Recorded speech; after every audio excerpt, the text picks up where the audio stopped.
그다음에 이제 졸업을 이제 한 학기 정도 남았죠. 한 학기 정도 졸업을 앞두고 이제 앞으로 제가 이제 어떻게 이제 하나님의 말씀을 또 보고 또 어떻게 전하고 어떻게 엮어야 될까를 좀 고민하면서 나름대로 좀 계획이라기보다는 좀 꿈을 갖고 있는 게 66주 계획으로 매주 성경 한 권씩을 이제 설교를 하는 거죠.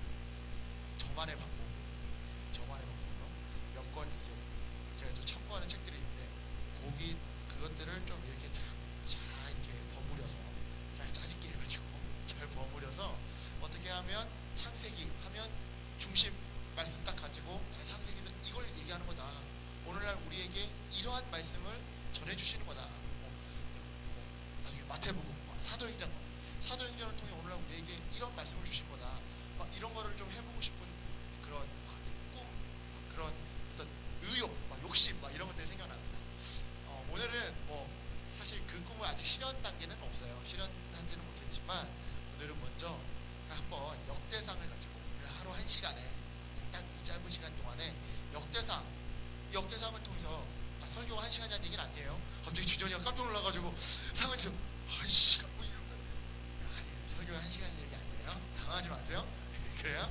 네, 절대 그러지 않아요. 네, 짧은 시간, 그래요. 30분이라고 할게요. 30분 안에 역대상을 좀 한번 자세히는 훑지는 못하겠죠. 그죠? 누가 썼냐부터 시작해 이런 얘기는 못할 겁니다. 하지만 적어도 역대상을 읽을 때 우리가 이러한 관점과 이러한 마음과 이런 묵상으로 읽어야겠다. 오늘날 내 삶에 역대상을 읽으면서 이렇게 적용해야겠다. 한 여기까지는 그래도 할 수 있지 않을까. 좀 그런 마음을 한번 도전을 해봤습니다. 네, 역대상, 원전 성전을 세워라. 그죠? 우리가 지금 말씀을 어디를 읽었냐면 역대상 17장 11절에서 14절이죠. 대부분의 목사님들과 대부분의 이제 학자들은 역대상의 중심 말씀을 역대상 17장 11절에서 14절이라고 합니다. 여러분, 근데 이 말씀 오늘 읽어보시면 알겠지만 어디서 많이 읽어본 말씀 아닌가요? 처음 읽어보셨나요? 상황의 눈을 감았어요. 생각하는 것 같아요. 어디서 읽었는지 생각하고 있는 거죠?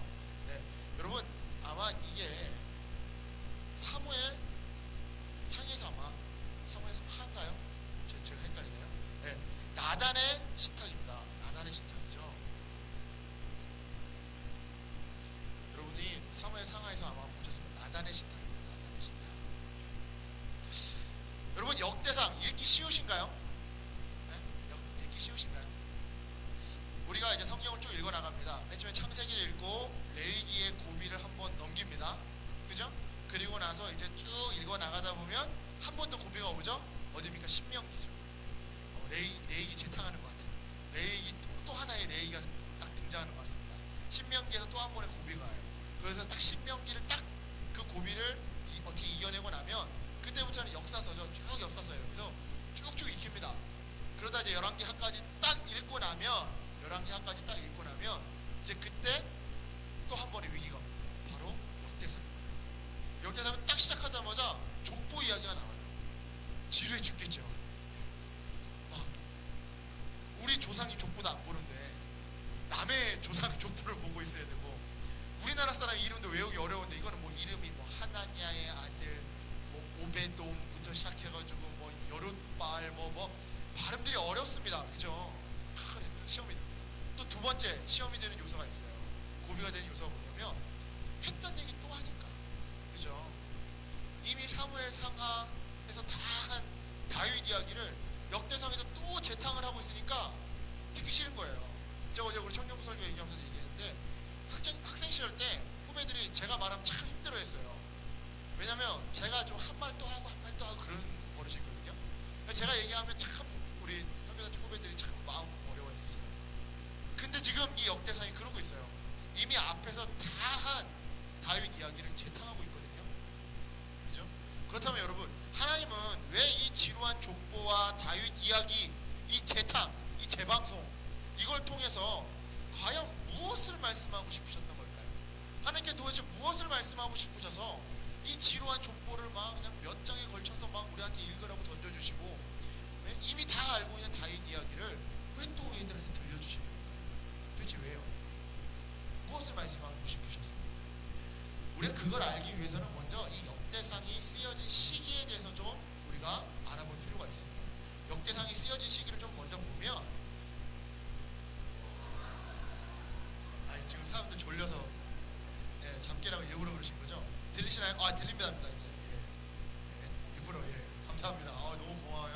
제가 개그를 못하는데 제 대신 개그를 해줬어요. 아, 너무 고마워요. 예.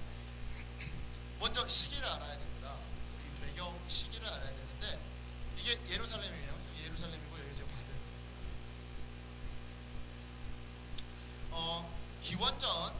기원전 587년 예루살렘 성전이 함락되죠. 그리고 이제 예루살렘에 있는 모든 사람들은 아닙니다. 대다수의 사람들이 바벨론의 포로로 끌려갑니다. 근데 이때 포로로 끌려가는 사람들을 보면 대부분 귀족 출신들 또는 왕족 출신들 또는 우리나라가 일제 침략기 때 일제로 많이 잡혀간 사람들이 있었어요. 누구였냐면 기술인들, 막 이렇게 도자기 굽고 막 이렇게 막 한옥 이런 나무 만들 수 있는 이런 기능인들이 참 많이 일본으로 붙잡혀왔거든요. 이때도 마찬가지였습니다. 기원전 587년 예루살렘 성전이 함락되면서 수많은 사람들이 바벨론의 포로로 끌려가게 되는데요. 이때 주로 왕족들, 주로 귀족들, 주로 기능인들이 포로로 끌려가게 됩니다. 그러다가 기원전 536년에 바로 고레스 칙령, 고레스 왕, 그죠? 아까 전에 우리 오전 설교 때 목사님께서 말씀하셨죠? 요즘 말로 무슨 왕이라고요? 나무야? 고레스 이 이름이 요즘 말로 무슨 이름이라고 이름이 어떻게 된다고요? 네, 저한테 속상해서 사이러스라고. 저만 알아볼 수 있게 속상했어요. 사이러스 왕. 사이러스 왕에 의해서 바벨론에 끌려갔던 포로들이 먼저 1차적으로 예루살렘에 귀환하게 됩니다. 이게 1차 귀환이에요. 1차 귀환을 하게 되죠. 1차 귀환을 하게 됩니다. 이때 이 1차 귀환을 이끌었던 1차 귀환을 이끌었던 사람이 바로 수룹바벨이에요. 그죠? 그래서 수룹바벨이 1차 귀환하고 나서 뭐를 건축하죠? 우리 순장님? 성전을 건축하죠. 발음이 샜던 거죠. 그죠? 성전을 건축합니다. 성전을 건축하죠. 근데 여러분, 지금 이 상황을 보면 이 사람들이 우리가 뭘 생각할 수 있냐면 포로 생활이 끝나고 귀환했다. 포로 생활이 끝나고 귀환했다. 굉장히 기뻐했을 거라고 생각합니다. 하지만 여러분 실상 그러지 않았어요. 왜냐하면 이들이 바벨론에서 살던 삶은 굉장히 풍요로웠습니다. 그리고요 나름 평안했어요. 물론 일부 좀 삶의 어려움이 있고 좀 어떤 권력적인 정치적인 암투에 의해서 좀 암살의 위험을 겪고 있던 그런 사람들이 있었지만 대부분의 포로들은 바벨론에서 그들만의 집단 거주처를 형성하고 때로는 귀족 출신들이나 왕족 출신들은 어떤 정권의 비호를 받으면서 나름 풍요롭고 평안한 생활을 계속했어요. 그러다가 536년 고레스 칙령에 의해서 고레스에 의해서 딱 예루살렘 복귀하게 됐더니 이 예루살렘 갔더니 말 그대로 척박한 거예요. 성전은 다 허물어져 있고요. 뭐 집이라고 할 만한 형체들도 별로 남아있지 않아요. 예루살렘에 가면 그냥 바로 고난이고 바로 가난이에요. 땅은 척박해서 뭘 농사할 수도 없고요. 왕도 없어요. 왕조도 없고요. 뭐 성전도 없고요. 아무것도 없는 거예요. 지금 상황이 이런 겁니다. 이들이 굉장히 기쁘게 왔겠죠. 근데 와서 본 모습은 척박하고 고난, 가난 이런 풍경이었던 거죠. 이런 이스라엘 백성들, 이렇게 복귀한 포로 귀환한 이스라엘 백성들에게는 사명이 있었습니다. 이스라엘 사명이 있었어요. 주님이 이스라엘 백성들에게 예루살렘을 복귀하면서 1차 포로 귀환 때 이들 백성들에게 주신 사명이 있었는데 그것이 뭐였냐? 바로 성전 건축이었어요.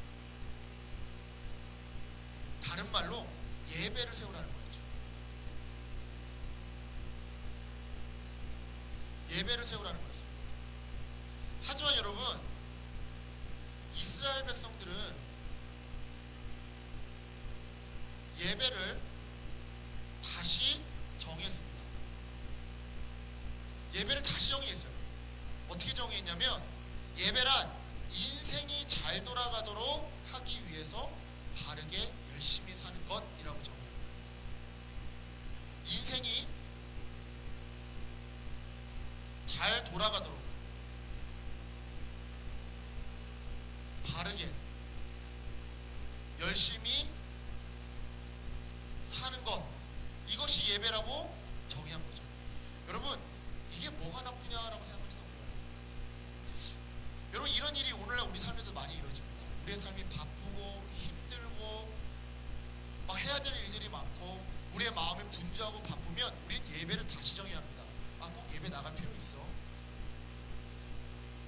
정해진 시간에 예배 드릴 필요 있어? 예배라는 거는 그냥 내 인생이 잘 가도록 하나님 복 받고 내가 하나님 나라 뭐 그런 정말 경건해 보이는 그런 명분을 완성하기 위해서 바르게 열심히 사는 게 예배 아니겠어? 라고 정의를 한다는 거죠. 하지만 여러분, 하나님이 원하시는 예배는 이거랑 약간 포인트가 달라요. 하나님이 원하시는 예배는 뭐였냐면 먼저 하나님께 영광 올려드리는 거예요. 자, 이스라엘 백성들이 이런 고난 상황 가운데 그들이 정의한 예배는 인생이 잘 돌아가도록 바르게 사는 겁니다. 우리도 충분히 그럴 수 있어요. 우리도 바쁘고 우리도 힘들고 우리도 막 어려운 일들이 많고 마음이 분주하면 예배 꼭 갈 필요 없지. 그냥 내가 삶에서 최선을 다해서 열심히 살면 그게 거룩한 영적 예배지. 하지만 하나님이 원하시는 예배는 먼저 하나님께 영광이 온다는 거예요. 자기의 인생, 인간의 인생이 잘 돌아가는 것보다 우선적으로 하나님께 영광이었다는 거죠. 그리고 두 번째, 바로 하나님 나라 확장을 위한 바로 헌신과 섬김과 사랑이었어요. 이것이 하나님이 원하시는 예배의 삶이었어요. 내 인생 잘 되도록 열심히 사는 걸로 끝나는 것이 아니라, 그런 것이 아니라 하나님 나라가 확장되기 위해서 내가 헌신하고 내가 이웃을 섬기고 내가 이웃을 사랑하는 것, 그것이 하나님이 원하시는 예배였죠. 따라서 하나님은 이렇게 고난과 척박함과 가난과 분주함 속에서 예배를 다시 정의한 이스라엘 백성들에게 어떻게 해야 됐어요? 성전 건축을 장려했어야 됐어요. 용기를 북돋아야 했다고요. 바로 예배를 먼저 세울 것을 응원해야만 했어요. 그래서 쓴 책이 바로 이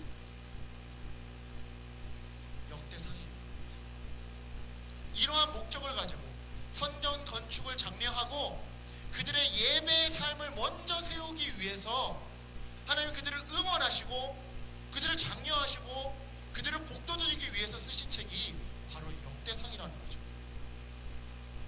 그래서 이 역대상은 크게 나단의 신탁이라고 하죠. 그리고 다윗 이야기, 재방송이라고 그랬죠. 그리고 족보 이야기가 나옵니다. 그러면 여러분, 도대체 전도사님, 나단의 신탁, 다윗 이야기, 족보랑 성전 건축 장려하는 거랑 도대체 무슨 상관이 있습니까? 라고 물어볼 수 있을 거예요. 우리 오늘 함께 읽은 우리 역대상 17장 11절로 14절을 다시 한번 읽어볼게요. 우리 다 같이 다시 한번 읽어보겠습니다. 시작.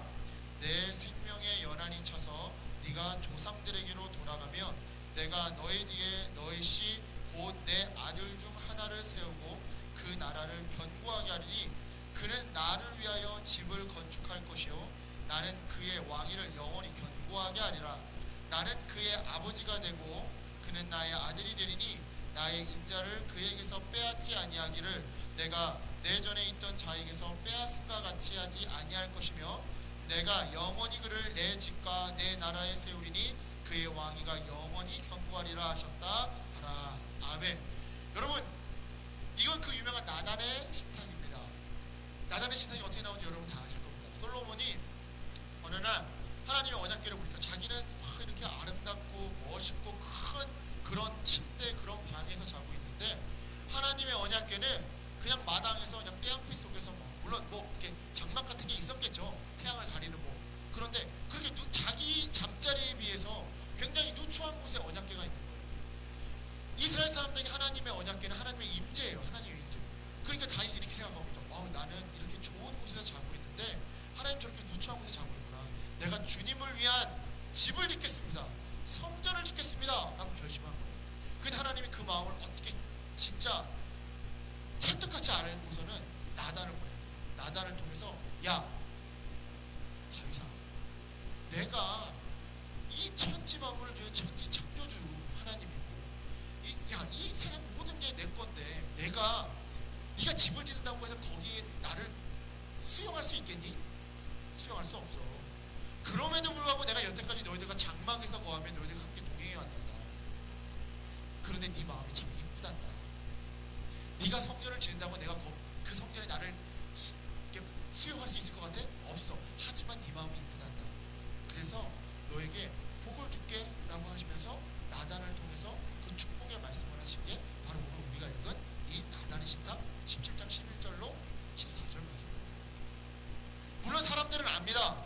여기서 말하는 네 뒤에 네 씨, 그리고 성전을 건축할 그 왕, 그것이 솔로몬이라는 건 누구나 다 알고 있는 사실입니다. 하지만 여러분 잘 생각해 보세요. 지금 이 시기는 이미 예루살렘 성전이 허물어졌을 때예요. 다윗 왕조가 이미 찾아보기 힘들 만큼 거의 왕조가 끊겼다라고 봐도 무관할 그런 시기라고. 그런 시기에 나단의 신탁이 웬 말이에요? 그런 시기에 솔로몬 이야기? 이게 적용이 될까요? 지금 여기서 너의 나라가 영원히 멸망하지 않을 거야. 이미 멸망했다니까요. 그렇다고 한다면 이 나단의 신탁은 솔로몬을 의미하는 게 아니라는 거예요. 더 이상 이 이스라엘 백성들에게 나단의 신탁은 바로 메시아를 의미하는 거죠. 왜냐하면 이미 솔로몬의 왕조는 멸망했으니까, 이미 성전은 허물어졌으니까 이들에게 나단의 신탁은 솔로몬이 아니라 네 뒤에 네 씨 곧 네 아들 중에 하나를 세우고 그 나라를 견고하리니 바로 메시아를 세우고 메시아의 나라를 견고하겠다는 거죠. 그죠? 그리고 여기 쭉 보면 뭐라고 나옵니까? 그죠? 영원히 그를 내 집과 내 나라에 세우리니 그의 왕이가 영원히 견고하리라. 바로 메시아의 왕이겠죠. 그러면서 다윗 이야기를 재탕을 합니다. 다윗 이야기를 재탕을 하는데 잘 보면 특이점이 있어요. 먼저 첫 번째 사무엘 상하에 보면 다윗이 헤브론에서 7년 반 정도를 먼저 통치를 하고 나중에 온 이스라엘의 왕이 됩니다. 먼저 헤브론에서 유다 지파와 베냐민 지파의 왕으로만 있죠.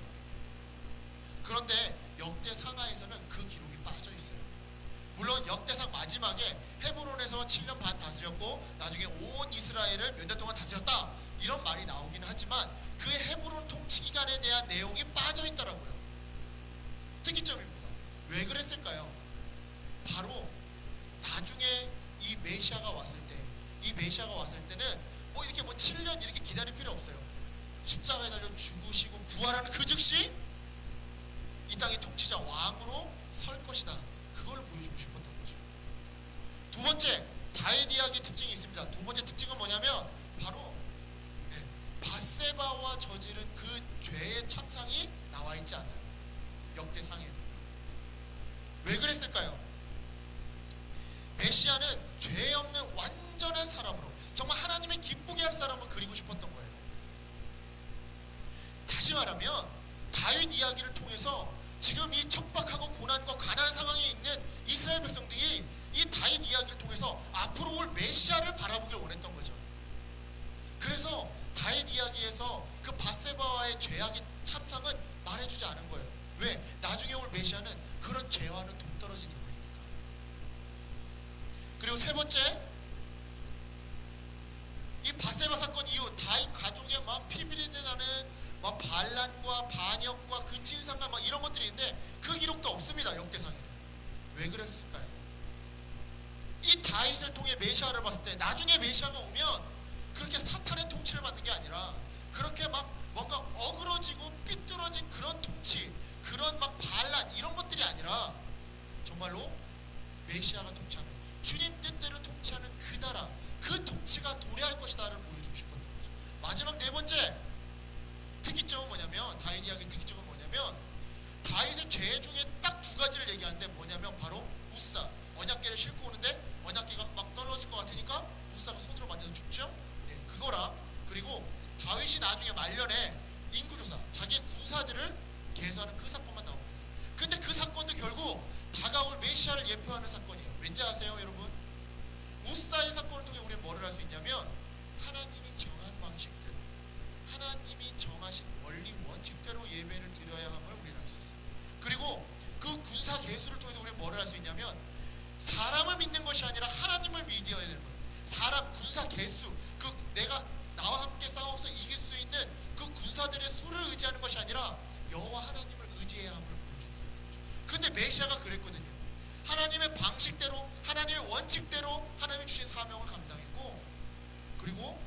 무엇보다 사람을 믿기보다 하나님을 믿고 하나님을 의지하죠. 여러분, 지금 척박함과 고난과 가난 상황에 있는 이들에게 다윗 이야기로 끝나는 것이 아니라, 그냥 솔로몬의 이야기로 끝나는 것이 아니라 앞으로 오실 메시아를 바라보게 하는 거였어요.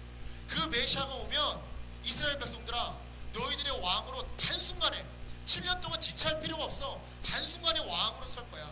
그리고 그 왕은 정말 죄가 없어요. 정말 하나님을 기쁘게 하는 온전한 사람일 거야. 그리고 그 다가올 메시아는 너희들의 어그러지고 삐뚤어진 반란과 근친상과 이런 구조적인 악에서 너희들을 구원할 거고, 그리고 무엇보다 하나님을 최우선순위에 둘 거야.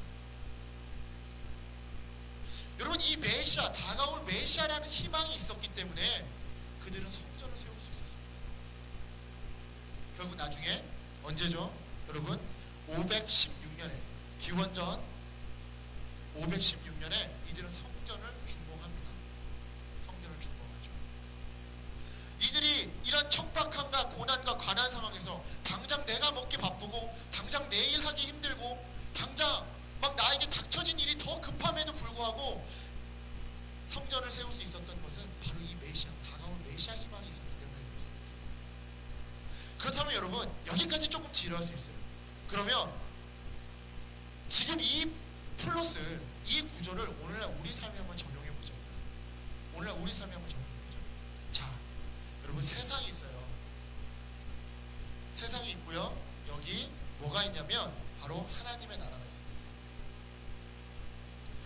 여러분, 우리 믿는 자녀들은 모두 예수 그리스도를 믿는 그 즉시 이 세상에서 하나님의 나라로 부르심 받은 에클레시아, 교회, 부르심 받은 자들의 모임인 줄 믿습니다. 그죠? 바벨론에서 예루살렘으로 포로기한이 고레스 칙령에 의해서, 고레스 왕에 의해서 됐다고 한다면 세상에서 하나님 나라로 우리가 구원함을 얻은 것은 바로 누구를 통해서? 예수 그리스도를 통해서입니다. 여러분, 근데 참 아이러니한 건 뭐냐면요, 하나님 나라에 막상 들어왔더니요, 세상이 더 풍요로워요. 그리고요, 세상이 더 평안해 보여요.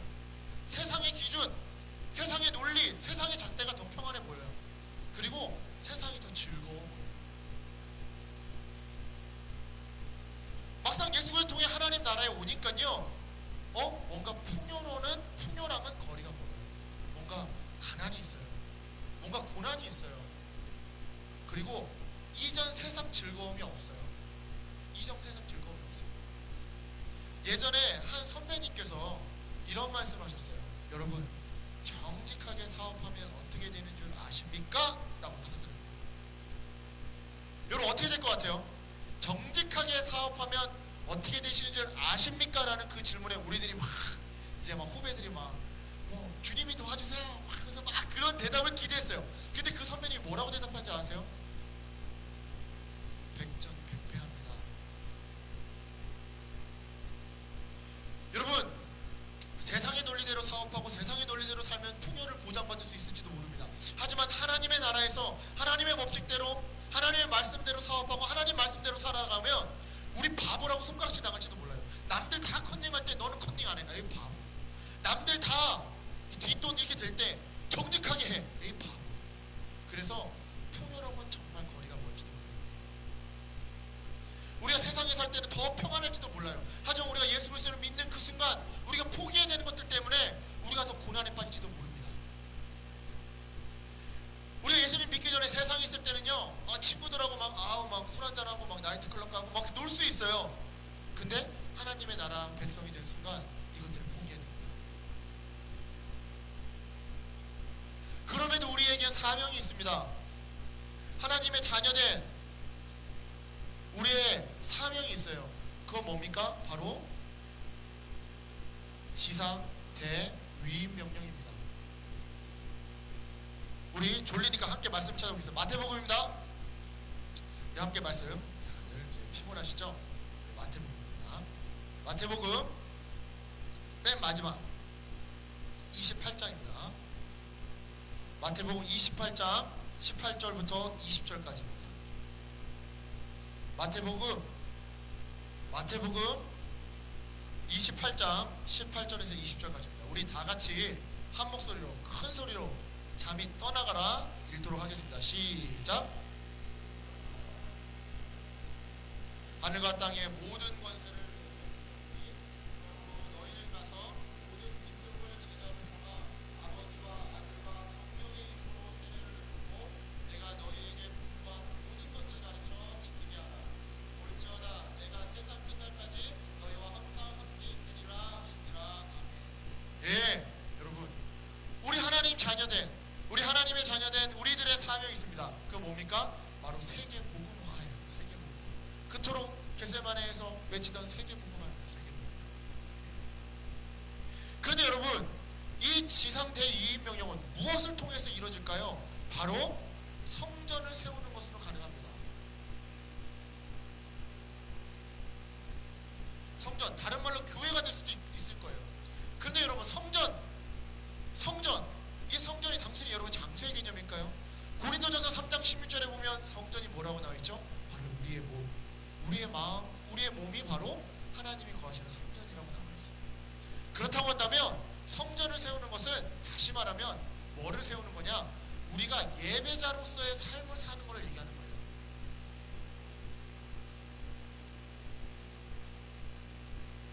예배자로의 삶을 살 때 예배가 세워지고요. 그럴 때 하나님의 사명을 완수할 수 있다는 거죠. 여러분, 열방을 향해 가라는 책 읽어보신 적 있으세요? 열방을 향해 가라. 그 책에서 존 파이퍼가 그럽니다. 우리가 선교해야 된다. 선교해야 된다. 근데 왜 선교해야 되느냐? 그 땅에 교회가 없어서 선교해야 되냐? 아니다. 그 땅에 교회가 없어서 선교를 하는 것이 아니라 그 땅에 예배가 없어서 선교하는 거다. 여러분, 우리가 예배자로서의 삶을 살 때 예배가 바로 세워지고요. 그럴 때 바로 세계 복음화가 이루어지는 거예요. 바로 하나님 나라가 확정되라는 거예요. 그런데 여러분, 오늘날 우리는 예배를 다시 정해야 합니다. 현대 얼마나 바빠요. 얼마나 바쁩니까? 여러분도 할 일 많죠. 디폴도 해야 되죠. 예? 대학원 가가지고 연구도 해야 되죠. 실험도 해야 되죠. 막 사람도 만나야 되죠. 할 일이 너무 많습니다. 그러다 보면 예배를 다시 정해야 하는 거예요. 그래, 예배라 내 인생이 잘 돌아가게 하기 위해서 내가 열심히 사는 거, 내가 바쁘게 사는 거, 내가 바르게 사는 거, 예배를 다시 정해요. 내 인생이 잘 돌아가게 하기 위해서 편의주의로 바뀌어요. 아, 예배? 그래, 내 삶이 잘 돌아가게 하는 게 예배지. 굳이 내가 막 내 없는 시간 쪼개어가면서 막 내가 막 부족한 잠 막 내가 줄여가면서 내가 꼭 예배 나와야 돼? 이런단 말이죠. 하지만 여러분, 아까 전에 제가 말씀드렸지만 하나님이 원하시는 예배는 먼저 하나님께 영광인 거예요. 구원받은 그 감격, 그 기쁨 때문에 하나님께 영광 올려드리는 게 하나님이 원하시는 예배라고요. 너희들이 어떤 상황이든 어떤 환경이든 그 구원받은 기쁨, 그 감격이 있어서 마치 바리새인 집에 들어가면 손가락질 할 거 뻔히 알면서도 향유 가지고 들어간 그 죄인 여자와 같이 너희들이 아무리 쪽팔리고 아무리 힘들고 아무리 역경이 있어도 그 구원받은 그 기쁨으로 내게 영광 올려드리러 가는 것, 그것이 하나님 원하시는 예배라는 말이죠.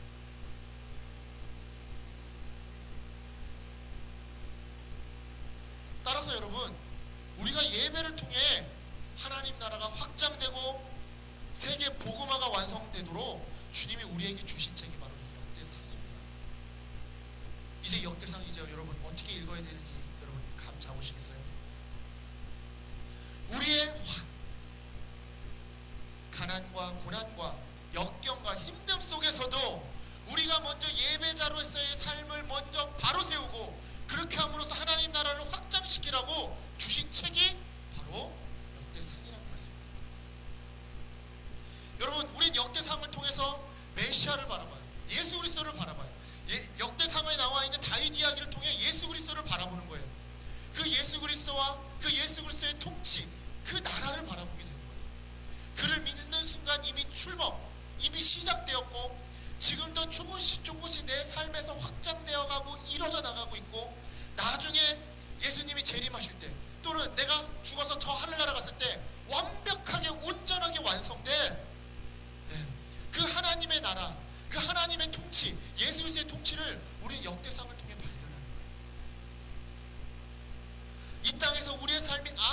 공허하고 아무리 바쁘고 아무리 힘들고 아무리 어려워도 주님은 우리를 통치하세요. 예수 그리스도는 우리를 통치하십니다. 왕의 모습으로, 주권자의 모습으로 통치하시고요, 우리를 고치시고 만지시고 위로하시고요, 이 땅에 어그러진 곳을 고치시고 공의를 세워주세요. 이 메시아, 이 희망이 있기 때문에 우리는 오늘도 이 바쁜 삶 가운데, 힘든 삶 가운데 예배자로서의 삶을 먼저 살 수 있는 것입니다. 여러분, 이 위로와 이 희망을 주는 것이 바로 롯데상입니다. 그럼 결론입니다. 여러분, 이제 우리 잠을 좀 깨볼까요? 결론입니다. 좀 잠을 깨봅시다. 제가 괜히 시도했나봐요. 좀 쓰면 따라 적으면서 잠을 깰 줄 알았는데 완전 이건 전멸입니다. 네, 여러분, 결론입니다. 여러분, 지난 일주일 동안 이제 제 집이라고 해야 될까요? 제가 돈 주고 산 게 아니라 전세라서 제 집이라고 말하기가 좀 부끄러운데, 집을 페인트 공사를 하고 도배를 했어요. 그러면 갑자기 생각된 게 이런 생각이었어요. 저보다 먼저 살았던 그 전세입자, 그 사람이 이사 왔을 때도 이렇게 깨끗하게 하지 않았을까? 그 사람이 이사 왔을 때도 분명 막 붙일 거 붙이고, 뭐 떼울 거 떼우고, 페인트 칠할 거 페인트 칠하고, 청소할 거 다 청소하고, 그렇게 깨끗한 상태에서 들어갔을 거예요. 그런데 살다 보면 때가 타요. 때가 탈 수 있죠. 근데 그걸 그때그때 바로 치웠어야 되는데 미뤄둔 거예요. 바쁘니까. 내가 당장 할 게 많으니까. 내가 지금 당장 숙제할 게 있고, 내가 지금 당장 팀플할 게 있고, 내가 지금 당장 사람 만날 게 있고, 내가 지금 당장 바쁜 일이 있으니까 차일피일 미뤄둔 거예요. 그래서 처음에는 그냥 손가락으로 쓱 하면 될 걸 이제는 약품을 뿌려서 막 뻑겨내 찌든 때가 되어버린 거죠. 도배도 마찬가지예요. 기존의 도배가 잘못되었으면 좀 귀찮고 좀 힘들고 번거롭더라도 뜯어내고 다시 하면 되는데, 바쁘다고, 나 바빠, 나 지금 해야 될 게 너무 많아, 분주해. 그래서 거기에 계속 덧바르면 결국 벽이 너덜너덜해집니다. 여러분, 우리 몸과 마음도 마찬가지입니다. 우리 몸과 마음이 바로 주님의 성전입니다. 우리 몸과 마음이 바로 주님의 성전이에요. 우리의 삶이 바쁘고 힘들고 일이 많다고 여러분 청소를 미루고 덧칠만 하잖아요. 그러면 내 마음, 그리스도의 집이 더러워지고 때가 타고 찌든 때가 타고 허물어질 거예요. 정말 귀신 나올 것 같은 집이 될 거예요. 내 마음 봤을 때 이거는 주님이 살 것 같진 않아. 내 마음 봤을 때 뭐 어디서 막 소리와 함께 그냥 귀신이 나타날 것 같아요. 여러분, 우리의 삶이 아무리 바쁘고 아무리 힘들어도 여러분, 우리는 성전을 먼저 세워야 합니다. 성전을 먼저 바로 세워야 합니다. 여러분, 예수 그리스도를 믿는다고 해서 풍요가 보장되고, 예수 그리스도를 믿는다고 해서 편안한 삶이 보장되는 것이 아닙니다. 홍해의 기적을 경험한 이스라엘 백성들에게 맨 처음에 먹게 된 물은 마라의 쓴물이었어요. 엘림의 단물이 아니었어요. 우리가 예수 그리스도를 믿는다는 것이 언제나 우리에게 성공을 보장하고, 우리에게 언제나 안락함을 보장하고, 우리에게 언제나 많은 부와 우리에게 편안히 쉴 수 있는 휴식을 보장해 주는 것이 아닙니다.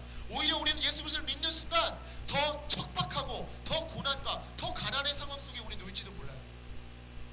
하지만 그렇게 바쁘고 척박하고 가난하다고 해서 손가락 한 방이면 닦아질 그 먼지를 방치하고 밀어두고 좀 뜯어내고 다시 하면 될 걸 계속 덧칠하면 결국 내 마음, 그리스도의 집은 허물어질 것입니다. 사랑하는 여러분, 우리의 삶이 아무리 바쁘고 아무리 힘들고 아무리 어려워도 우리는 성전부터 세워야 합니다. 예배부터 바로 세워야 합니다. 물론 쉽지 않습니다. 물론 쉽지 않아요. 그렇기 때문에 우리에게는 희망이 있습니다. 바로 뭐요? 메시아 희망이 있어요. 예수 그리스도는 희망이 있어요. 그 예수 그리스도가 지금도 우리와 함께 동행하시기, 그리고 앞으로 저 하늘나라에서 우리의 눈물을 닦아주시고, 얘야 네가 수고했다, 내가 네 고생을 다 알아, 수고했다, 그렇게 위로해 주시고 맞이해 주시기 때문에 우리는 바쁜 이 삶 가운데서도, 힘든 이 삶 가운데서도